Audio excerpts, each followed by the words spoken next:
Hello everyone, welcome to chemistry कक्षा। Myself Shalini. और आज हम करेंगे टाइप्स ऑफ केमिकल रिएक्शन। ये वाली वीडियो जो है ये 10th क्लास के साइंस के फर्स्ट चैप्टर की थर्ड वीडियो है। इससे पहले मैं आप लोगों को केमिकल रिएक्शन को बैलेंस कैसे करना है वो करा चुकी हूँ और उस पर बेस्ड कुछ क्वेश्चंस करा चुकी हूँ। ओके, तो लेट्स स्टार्ट आज का topic types of chemical reaction. बच्चों 9th क्लास में हम लोगों ने पढ़ा है कि कोई भी केमिकल रिएक्शन है उसमें ऐसा नहीं होता कि किसी भी एक एलिमेंट के जो एटम्स हैं वो दूसरे एलिमेंट में चेंज हो जाते हैं, ठीक है। या फिर ऐसा नहीं हो रहा है कि कोई एक रिएक्शन हो रही है वहाँ से एटम्स ही गायब हो जा रहे हैं या फिर बाहर से कोई एटम्स आके रिएक्शन में इन्वॉल्व हो रहे हैं, ऐसा कुछ नहीं होता। एक्चुअली केमिकल रिएक्शन में होता क्या है, कुछ एक बॉन्ड्स होते हैं जो टूटते हैं, कुछ बॉन्ड्स बनते हैं, ठीक है। Making and breaking of bonds होता रहता है केमिकल रिएक्शंस में और वहाँ पे नए सब्सटेंस बनते हैं, नया प्रोडक्ट मिलता है आपको, ठीक है। तो यही होती है केमिकल रिएक्शंस। फॉर एग्जांपल जैसे मैंने आपको करवाया था magnesium plus O2 changes to MgO, ठीक है, मैग्नीशियम ऑक्साइड। तो यहाँ पे क्या हुआ था, देखो मैग्नीशियम तो सिंगल एलिमेंट है, सिंगल एटम है, लेकिन ऑक्सीजन जो है वो ऐसे बना है, दो ऑक्सीजन के एटम्स आपस में एक बॉन्ड के थ्रू जुड़े हैं और जब ये बॉन्ड क्या होगा यहाँ से टूटेगा और तो क्या हो जाएगा, यहाँ से ऑक्सीजन जाएगा और मैग्नीशियम के साथ यहाँ पे बॉन्ड बना लेगा, ठीक है। तो यहाँ पे ब्रेकिंग हुई बॉन्ड की, ठीक है, और यहाँ पे मेकिंग हुई बॉन्ड की। और रिएक्शन को हम लोग क्या बैलेंस करने के लिए यहाँ पे 2-2 लगा लेंगे, ये रिएक्शन बैलेंस हो गई। लेकिन मेन हमारा क्या है देखना कि यहाँ पे ब्रेकिंग हुई बॉन्ड की और यहाँ पे मेकिंग हो गई बॉन्ड की। तो ऐसा ही होता है हर एक केमिकल रिएक्शन में, making and breaking of bonds, ठीक है। और बॉन्ड्स के टाइप्स भी होते हैं, ठीक है, 3-4 टाइप्स के होते हैं bond, ionic bond, covalent bond, coordinate bond, वो हम लोग 3rd या 4th चैप्टर में पढ़ेंगे। ओके, तो फर्स्ट टाइप जो है केमिकल रिएक्शन की वो है कॉम्बिनेशन रिएक्शन। कॉम्बिनेशन रिएक्शन में जैसा नाम से ही पता लग रहा है कंबाइन होना। तो यहाँ पे क्या होता है, दो या दो से ज़्यादा रिएक्टेंट्स होते हैं वो आपस में कंबाइन हो जाते हैं और एक सिंगल प्रोडक्ट देते हैं जिसको हम बोलते हैं कॉम्बिनेशन रिएक्शन। फॉर एग्जांपल अगर मैं यहाँ पे ले लूँ, मान लो ये मैंने दो रिएक्टेंट्स ले लिए, ओके, डिफरेंट रिएक्टेंट्स, इन दोनों ने आपस में रिएक्ट किया या फिर मैं बोलूँ कंबाइन हुए ये दोनों आपस में और इन्होंने एक सिंगल प्रोडक्ट C दे दिया हमारे पास, ठीक है। तो दो रिएक्टेंट जो हैं वो एक सिंगल प्रोडक्ट दे रहे हैं, तो इसको बोलते हैं कॉम्बिनेशन रिएक्शन। इसको समझते हैं, एक हमारे पास एक्टिविटी है, take a small amount of calcium oxide और quick lime in a beaker. थोड़ा सा कैल्शियम ऑक्साइड लेना है, ये है कैल्शियम ऑक्साइड का फॉर्मूला। और बच्चों कैल्शियम ऑक्साइड ये केमिकल फार्मूला है और इसका केमिकल नेम है ना CaO केमिकल फार्मूला है और इसका केमिकल नेम है कैल्शियम ऑक्साइड, लेकिन इसका कॉमन नेम जो है that is quick lime. Quick lime 1 number का क्वेश्चन आता है पेपर में कि what is the formula of quick lime, ये पूछ लिया जाएगा या आपसे पूछ लिया जाएगा what is the common name of CaO। Okay, तो आपको ये पता होना चाहिए। अब ये लेना है आप लोगों को बीकर में और उसके बाद क्या करना है, थोड़ा सा पानी ऐड करना है उसमें, ओके। पानी ऐड कर दिया, अब टच करना है बीकर को कि क्या हमें कुछ टेम्परेचर में चेंज फील हो रहा है कि नहीं हो रहा है। तो हमें क्या होता है, बीकर थोड़ा सा गर्म जो है फील होता है, ठीक है, गर्म वहाँ, तो इट मीन्स वहाँ पे क्या हो रहा है, हीट एनर्जी रिलीज हो रही है, okay. Calcium oxide reacts vigorously with water to produce slaked lime releasing a large amount of heat। Calcium oxide बच्चों वाटर के साथ कंबाइन करता है और हमें देता है calcium hydroxide which is slaked lime, ठीक है, ये भी बहुत इंपॉर्टेंट है। स्लेक्ड लाइम देता है हमें कैल्शियम ऑक्साइड जब वाटर के साथ रिएक्ट करता है और लार्ज अमाउंट ऑफ हीट जो है वो रिलीज होती है, ठीक है। यहाँ पे हम ऐसे लिख सकते हैं हीट, क्योंकि हीट भी दे रहा है हमें, तो हम यहाँ पे हीट लिख सकते हैं, ठीक है। In this reaction, calcium oxide and water combine to form a single product, calcium hydroxide. Such a reactions in which a single product is formed from two or more reactants is known as combination reaction। तो बच्चों यही है combination reaction। इस reaction में देखो दो reactants हैं हमारे पास, calcium oxide and water। तो ये दो रिएक्टेंट्स आपस में कंबाइन हो रहे हैं और कंबाइन होके हमें दे रहे हैं कैल्शियम ऑक्साइड, ठीक है, एक सिंगल प्रोडक्ट, तो ये है एक कॉम्बिनेशन रिएक्शन। ठीक है, ये तो रिलीज हो रही है हीट, इसको आप लोग इसमें काउंट नहीं करोगे, हमें एक सिंगल प्रोडक्ट मिल रहा है यहाँ पे विच इज़ कैल्शियम हाइड्रोक्साइड, तो ये है हमारी कॉम्बिनेशन रिएक्शन, जहाँ पे क्या होगा, दो या दो से ज़्यादा रिएक्टेंट्स कंबाइन होंगे और या रिएक्शन करेंगे और वहाँ से क्या मिलेगा, हमें एक सिंगल प्रोडक्ट मिलेगा, that is combination reaction. Okay, अब नेक्स्ट हमारे पास स्लेक्ट लाइम के बारे में कुछ बताया हुआ है, देख लेते हैं इसको। A solution of slaked lime produced by the reaction 1.13 is used for white washing walls. बच्चों, वॉल्स को वाइट वॉश करने के लिए हम लोग स्लेक्ट लाइम का यूज़ करते हैं। स्लेक्ट लाइम चूना जिसको बोलेंगे। बच्चों, आप लोगों ने देखा होगा, जैसे जब आप क्या करोगे, जब आप स्लेक्ट लाइम यूज़ कर रहे होते हो, वाइट वॉशिंग कर रहे होते हो वॉल्स को, तो स्टार्टिंग में आपको वॉल्स जो हैं वो बिल्कुल ऐसा दिखेगा कि वहाँ पे आप लोगों को उसका कलर नहीं दिखेगा कुछ भी, ठीक है, वो आपको पानी की तरह दिखेगा। लेकिन जैसे ही वो सूखता है तो वो वहाँ पे वाइट कलर आपको दिखना स्टार्ट हो जाता है और वहाँ पे शाइनी कलर दिखता है आपको, जो वाइट कलर दिखता है। ठीक है, तो वो क्यों होता है?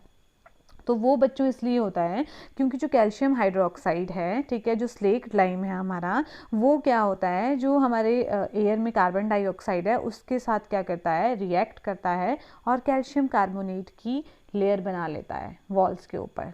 ठीक है, जो वाटर, देखो ये कैल्शियम हाइड्रोक्साइड और ये इसने जो एयर में CO2 थी उसके साथ रिएक्ट किया और कैल्शियम कार्बोनेट दे दिया प्लस वाटर एंड पानी। ठीक है, ये रिएक्शन हुई, जो पानी है ये तो इवेपोरेट हो जाता है, लेकिन ये कैल्शियम कार्बोनेट बच जाता है, जिसकी वजह से जो है हमें क्या दिखता है, वॉल्स में शाइन दिखती है। ठीक है, शाइनी फिनिशिंग हो जाती है वॉल्स की, वो दिखता है हमें just because of this calcium carbonate.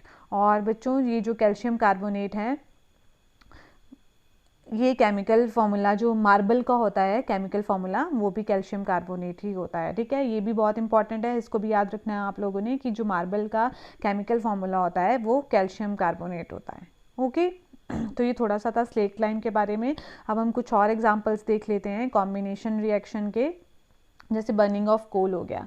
ठीक है, कोयला जल रहा है, तो कोयला जो होता है बच्चों, यहाँ पे देखो ये है कार्बन, ये कोयला कोल जो होता है ये एक एलोट्रॉप होता है। एलोट्रॉप होता है किसका? कार्बन का, एलोट्रॉप ऑफ कार्बन, कोयला। ठीक है, तो एलोट्रॉप क्या होते हैं? जिनकी फिजिकल प्रॉपर्टी बच्चों से जो होती है वो डिफरेंट होती है, लेकिन केमिकल प्रॉपर्टी जिनकी सेम रहती है वो आपस में कहलाते हैं एलोट्रॉप्स। जैसे हमारे पास डायमंड हो गया, ग्रेफाइट हो गया, कोल, कोक, फुलरीन, ये सारे क्या हैं? एलोट्रॉप्स हैं कार्बन के। देखो कार्बन के पास जो इन सब के पास एक्चुअली जो वैलेंस शेल इलेक्ट्रॉन्स होते हैं वो होते हैं 4, और जो केमिकल प्रॉपर्टीज़ होती हैं वो बेसिकली डिपेंड करती हैं वैलेंस शेल इलेक्ट्रॉन्स पर। तो सबके पास वैलेंस शेल इलेक्ट्रॉन्स 4 ही होते हैं। ठीक है, इसलिए इनकी केमिकल प्रॉपर्टीज़ क्या रहती हैं? सेम, लेकिन इनकी फिजिकल प्रॉपर्टी जो होती हैं वो डिफरेंट होती हैं। ठीक है, और इनको एलोट्रॉप्स बोलते हैं। तो इसलिए हम यहाँ पे कार्बन ही लिख रहे हैं, कोल को हम कार्बन ही लिख रहे हैं क्योंकि ये एक एलोट्रॉप है कार्बन का। ओके, तो ये हो गया कार्बन जो है जब ऑक्सीजन के साथ कंबाइन हो रहा है तो हमें CO2 दे रहा है। तो देखो दो रिएक्टेंट्स हैं और वो एक सिंगल प्रोडक्ट दे रहा है, तो it is an example of combination reaction. दूसरा है हमारे पास जब हाइड्रोजन एंड जो ऑक्सीजन है वो कंबाइन होते हैं तो वाटर देते हैं। ठीक है, वाटर मिलता है हमें। तो यहाँ पे भी क्या हो रहा है? दो रिएक्टेंट्स हैं और एक सिंगल प्रोडक्ट मिल रहा है, which means it is also a example of combination reaction. Okay, ठीक है, तो जब भी दो सब्सटेंसेस, एलिमेंट्स और कंपाउंड्स वो कंबाइन करेंगे और कंबाइन होके हमें एक सिंगल प्रोडक्ट देंगे तो उसको हम बोलेंगे combination reactions. In the activity 1.4 we also observe that a large amount of heat is evolved. This makes the reaction mixture warm. Reaction in which heat is released along the formation of products are called exothermic reactions. बच्चों, ऐसी reactions जिन reactions में क्या हो रहा होता है? heat evolve हो रही होती है, heat energy release हो रही होती है, वो reactions कहलाती हैं exothermic reactions. Very important. Okay, ये आपके एक्सरसाइज में भी क्वेश्चन है कि डिफाइन एक्सोथर्मिक रिएक्शंस। तो ऐसी रिएक्शंस जिनमें हीट एनर्जी रिलीज हो रही होती है वो होती हैं हमारी एक्सोथर्मिक केमिकल रिएक्शंस। बच्चों, इनको तुम याद कैसे कर सकते हो? एग्जिट वर्ड याद रखना है। ठीक है, एग्जिट मीन्स बाहर निकलना। तो एग्जिट जहाँ पे हीट एनर्जी बाहर निकल रही होगी वो होंगी एक्सोथर्मिक रिएक्शंस। ओके, तो जैसे हमने ऊपर भी अभी किया ना, CaO plus water changes to CaOH twice, है ना, स्लेक लाइन में चेंज हो गया था। और मैंने आपको बोला था कि वहाँ पे जब हम बीकर को क्या करेंगे, टच करेंगे, तो हमें वहाँ पे क्या होगा, हीट एनर्जी जो होगी, मतलब हमें वहाँ पे टेम्परेचर राइज होता हुआ दिखेगा, हमें बीकर थोड़ा सा गर्म दिखेगा, इसका मतलब है वहाँ पे हीट एनर्जी रिलीज हुई है। तो इसलिए वो भी क्या है, एक एक्सोथर्मिक प्रोसेस है। अब एक्सोथर्मिक प्रोसेस या एक्सोथर्मिक रिएक्शंस के एग्जांपल्स हैं। एक्सोथर्मिक रिएक्शंस के एग्जांपल हैं बर्निंग ऑफ नेचुरल गैस। तो नेचुरल गैस इज CH4, ये होती है नेचुरल गैस, जो इसकी बर्निंग हो रही है ऑक्सीजन में, हमें पता है बर्निंग तो ऑक्सीजन के साथ ही होगी, तो ये CO2 और प्लस वाटर दे रहे हैं हम लोगों को, ठीक है, और प्लस यहाँ पे हीट एनर्जी भी होगी, तो इसलिए एक्सोथर्मिक रिएक्शन है। और नेक्स्ट हमारे पास very important, do you know that respiration is an exothermic process. क्या आप जानते हैं कि जो रेस्पिरेशन है वो भी एक एक्सोथर्मिक प्रोसेस है, ठीक है। तो ये भी आपके एक्सरसाइज में क्वेश्चन है कि respiration is an exothermic process, why. Okay, ऐसे क्वेश्चन है आपका। तो वेरी इंपॉर्टेंट, आपको ये पूरा पैराग्राफ ही लिखना है वहाँ पे विद दिस रिएक्शन, ये रिएक्शन भी लिखनी है और ये पूरा पैराग्राफ लिखना है, ठीक है। इसको समझते हैं क्या है। We all know that we need energy to stay alive. Okay, we get this energy from food we eat. During digestion, food is broken down into simpler substances. For example, rice, potatoes and bread contain carbohydrates. हमें क्या है, live रहने के लिए क्या करने के लिए, ज़िंदा रहने के लिए हमें एनर्जी की ज़रूरत पड़ती है, और वो एनर्जी हमें खाने से मिलती है। जब हम खाने को डाइजेस्ट कर रहे होते हैं तो हमारा खाना सिंपलर सब्सटेंसेस में ब्रेक हो जाता है, जैसे राइस, पोटैटोज़, ब्रेड वगैरह हैं, उनमें कार्बोहाइड्रेट्स होते हैं बच्चों, ठीक है। ये कार्बोहाइड्रेट्स जो हैं ये टूट जाते हैं, ठीक है, ब्रोकन डाउन हो जाते हैं ग्लूकोज में। ये ग्लूकोज का फॉर्मूला C6H12O6, ये होता है ग्लूकोज का फॉर्मूला। ये ग्लूकोज जो है, जो हमारी बॉडी में ऑक्सीजन है, सेल्स में ऑक्सीजन है हमारी, उनके साथ क्या करता है, रिएक्शन करता है, या फिर हम बोलें कि कंबाइन हो जाता है उनके साथ, और हमें एनर्जी देता है, मतलब एनर्जी वहाँ पे रिलीज होती है। जब ये ग्लूकोज हमारे जो सेल्स के अंदर ऑक्सीजन है उनके साथ कंबाइन होता है तो एनर्जी रिलीज होती है, ठीक है। ये जो सारी रिएक्शन हो रही है, इस सारी रिएक्शन को बोलते हैं रेस्पिरेशन। ओके, तो इस रेस्पिरेशन में क्या हुआ, एनर्जी रिलीज हुई, है ना। प्रोवाइड्स एनर्जी का मतलब है कि हमें एनर्जी मिल रही है, एनर्जी रिलीज हो रही है किस रिएक्शन से, जब हमारे यहाँ पे ग्लूकोज जो है वो ऑक्सीजन के साथ कंबाइन हो रहे हैं और हमें मिल रहा है, देखो, CO2, वाटर प्लस एनर्जी, ठीक है। तो एनर्जी इस साइड में लिखते हैं हम लोग, तो वो होती है क्या, मतलब एनर्जी रिलीज हो रही है। अगर आप राइट हैंड साइड में प्लस करके एनर्जी लिख रहे हो, इसका मतलब एनर्जी रिलीज हो रही है, और जहाँ पे एनर्जी रिलीज होती है वो, इसका मतलब है कि वो कैसी रिएक्शन है, एक्सोथर्मिक रिएक्शन है। तो यहाँ से हमें पता लगा कि जो रेस्पिरेशन है वो भी क्या है, एक्सोथर्मिक प्रोसेस है।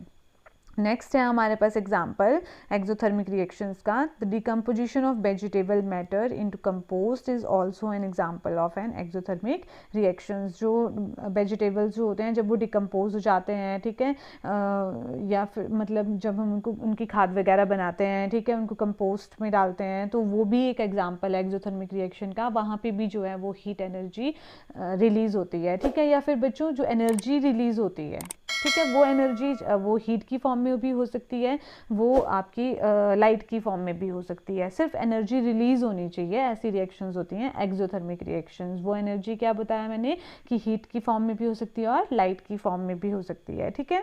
तो ये कुछ एग्जांपल्स थे एक्सोथर्मिक प्रोसेस में। तो इस वीडियो में हमने कॉम्बिनेशन रिएक्शंस के बारे में पढ़ा कि क्या होती हैं, और एक्सोथर्मिक रिएक्शन के बारे में पढ़ा। ओके, तो आई होप आप लोगों को समझ आ गया होगा, और अगर आप लोगों को ये वीडियो अच्छी लगी है तो लाइक करें, कमेंट करें और अपने फ्रेंड्स के साथ शेयर करें। Thanks a lot.